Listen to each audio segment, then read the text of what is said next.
Hello बच्चों, let's read the question. Select the appropriate statement for Daniell cell containing copper 2 positive and zinc 2 positive ions. तो देखो, चार options दिए और हमें पूछा है कि कौन सी डैनियल सेल को स्टेटमेंट जस्टिफाई करती है. तो देखो, फर्स्ट की कॉन्सेप्ट क्या है इस क्वेश्चन का. पहले तो देखो, हमें पता होना जरूरी है कि डैनियल सेल की रिएक्शन क्या होती है. तो डैनियल सेल की रिएक्शन कुछ ऐसे होती है.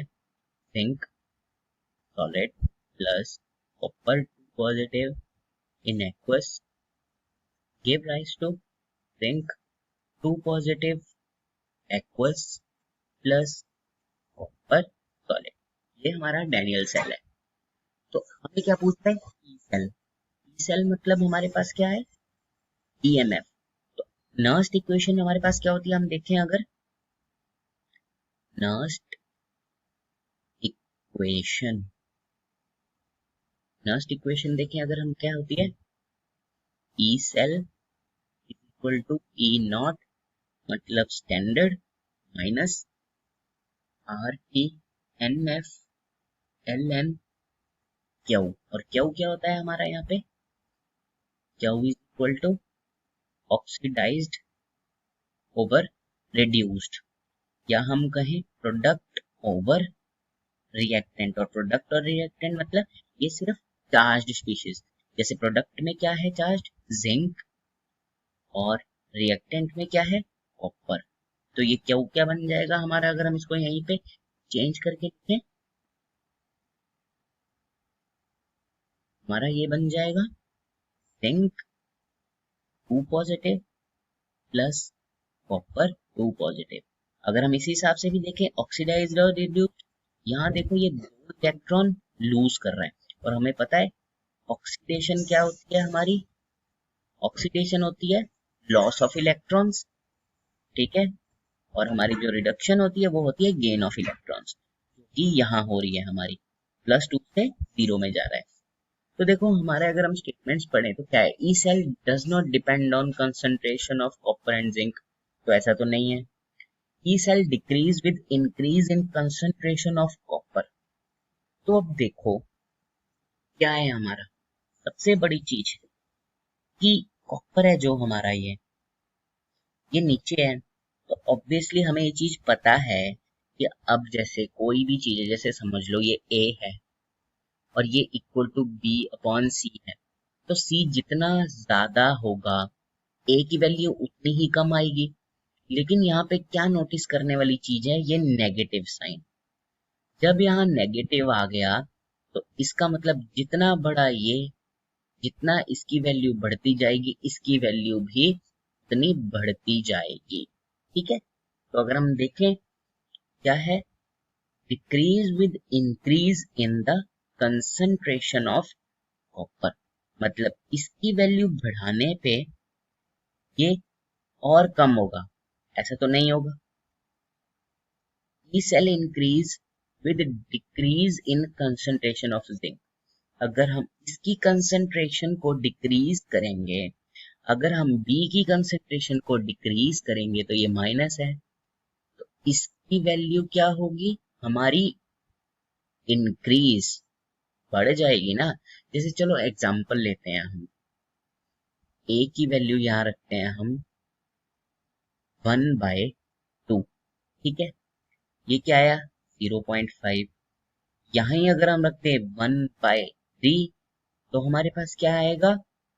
1/3 का 0.33 आएगा. देखो क्या चीज, देखो यहाँ पे क्या हुआ, जब हमने इसकी वैल्यू बढ़ाई इसकी कम हो गई. पर अब यहाँ पे नेगेटिव लगा देते हैं तो यहाँ भी नेगेटिव, यहाँ भी नेगेटिव. अब कौन सी वैल्यू कम हो गई? ये ना, जितना ज्यादा माइनस, अब -2 है और -5 है तो ये छोटी वैल्यू होती है ना, जितना ज्यादा माइनस उतनी कम. तो अब क्या है, ये वैल्यू हमारी बढ़ेगी तो इसकी वैल्यू भी बढ़ेगी क्योंकि ये बड़ा है.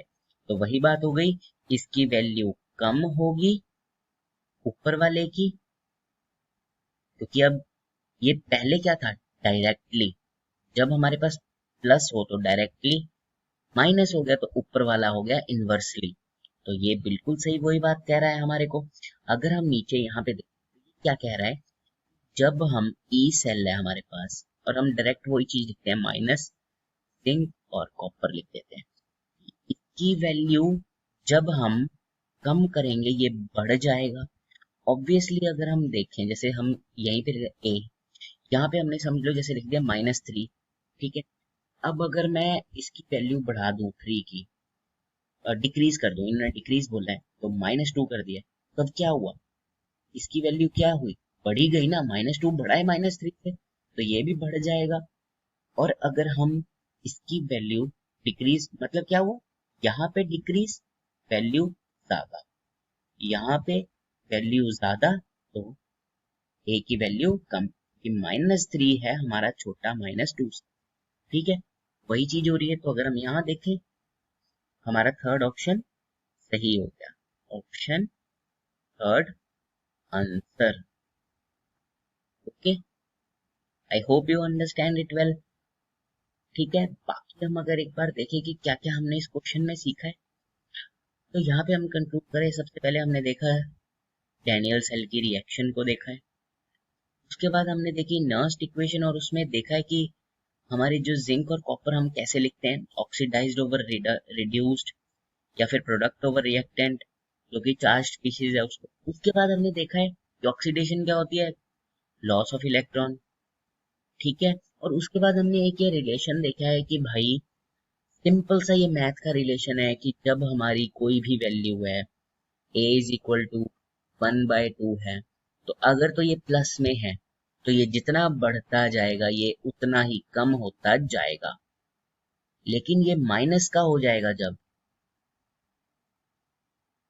तो ये जितना बढ़ेगा ये उतना ही बढ़ेगा, इंक्रीज विद इंक्रीज। और ये डिक्रीज, तो ये वाला क्या होगा हमारा इंक्रीज, ये इनवर्सली, ये डायरेक्टली, यहाँ पे ये क्या है डायरेक्टली, ये इनवर्सली, ठीक है।